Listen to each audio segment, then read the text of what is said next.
ही विभा को कपड़े धोने का बड़ा शौक था।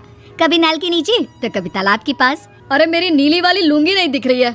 विभा की अम्मा, कहाँ रखी है लुंगी? अरे वो तो विभा ने परसों ही धोकर रखी थी आपकी अलमारी में, देखो वहीं होगी।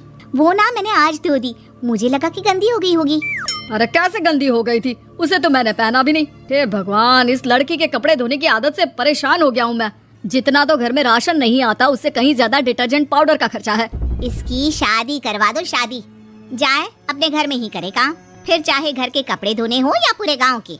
हाँ ठीक बोल रही हूँ, देखता हूँ मैं कोई लड़का। वो दिन भी आ जाता है जब विभा को देखने लड़के वाले आ जाते हैं। लड़की मुझे अच्छी लगी।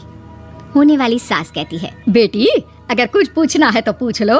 वैसे तो हमारी लड़की बहुत ही शर्मीली है, जो बोल दो वो मान लेती है, इसे क्या पूछना होगा। अरे कैसी बात कर रही हो माँ, मुझे इन लोगों के घर रहना है, सवाल तो कई है।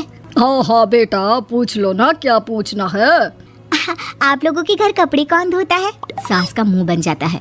देखो अगर तुम ये कहना चाहती हो कि तुम्हें कपड़े धोने नहीं आते तो सुन लो, कपड़े मैं ही धोती हूँ, लेकिन तुम्हारे आ जाने के बाद मैं रुमाल तक नहीं धोऊंगी। अरे चुप रहना भाग्यवान, बहू बेचारी घर आई नहीं, उसे डराना शुरू कर दिया।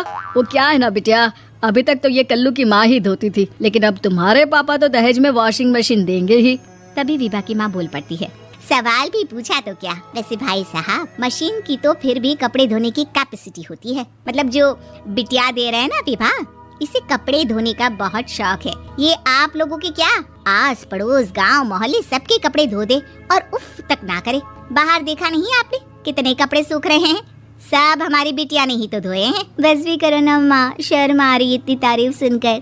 और तो और एक दाग निकाल कर दिखाओ तो मान जाओ। हाँ अच्छा माफ करना बेटा, मैंने गलत समझा, हमें तो रिश्ता बहुत पसंद है। और ऐसे जुड़ जाता है रिश्ता कपड़े धोने का शौक रखने वाली विभा का। उसकी शादी हो जाती है कोयला फैक्ट्री में काम करने वाले कल्लू के साथ। शादी के बाद अचानक विभा चिल्लाती हुई सास के पास आती है, सासू माँ, अरे सासू माँ कहाँ है आप?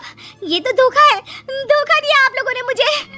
इसे ससुर के चक्कर के बारे में पता चल गया। अरे तो उसमें तुझे क्यों धोखा मिला है? अरे नल में पानी नहीं आता, कपड़े कैसे कब धुलेंगे? अच्छा तू पानी नहीं आ रहा उसकी बात कर रही है? तो आपने क्या सोचा? कुछ नहीं। अच्छा तेरी माँ ने कहा था कि कपड़े धोने का शौक है तुझे, याद आया मुझे। शौक बोलकर कपड़े धोने वाले मेरे जुनून को कम ना आके सासू माँ, कपड़ा धोना मेरा गुरूर है।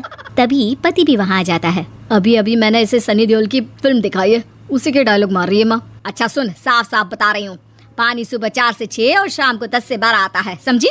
विभा टाइमिंग सुनकर हैरान हो जाती है। ये क्या भूतों का मोहल्ला है? सुबह 4 बजे उठकर कौन कपड़े धोता है? 4 बजे टंकी में पानी जाता है, फिर सारा दिन धोना ना, किसने मना किया?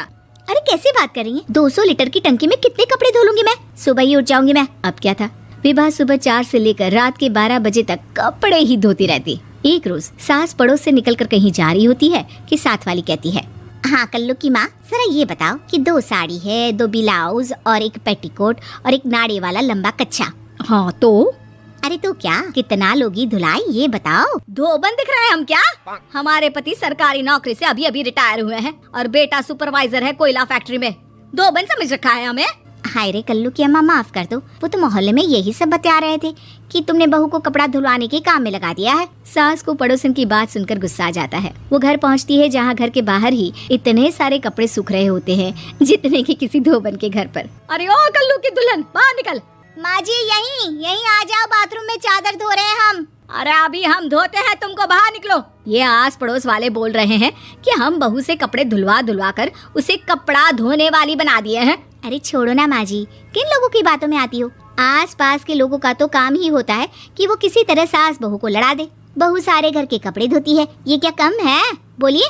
सास को भी लग जाता है कि वो बहू का ये सनकीपन नहीं छुड़वा सकती, इससे अच्छा है कि खुद ही चुप हो जाए। एक रोज सास और बहू मंदिर जाते हैं, जहाँ सास की साड़ी वहाँ खड़ी भीख मांगने वाली से मिलती है। माँ जी क्या बात है, आपकी साड़ी उस भिखारन से कितनी मिल रही है ना?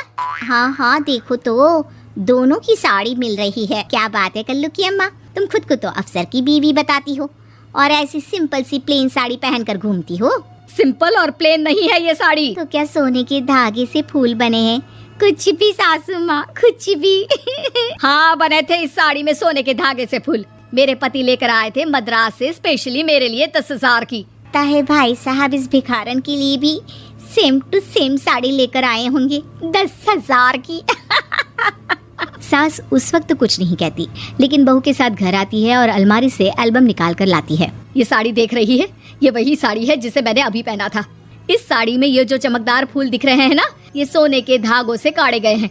लेकिन तू लोकल वॉशिंग मशीन ब्रश से घिस घिस कर सारे फूलों को निकाल कर साड़ी प्लेन कर दी। मुझे माफ कर दीजिए सासू माँ। और तो और, जब मैंने तुझे तेरी गलती के लिए कुछ नहीं कहा, लेकिन तूने तो सबके सामने मेरा मजाक ही बना दिया। क्यों? बहू को समझ में आ जाता है कि अब से उसका कपड़े धोना बंद।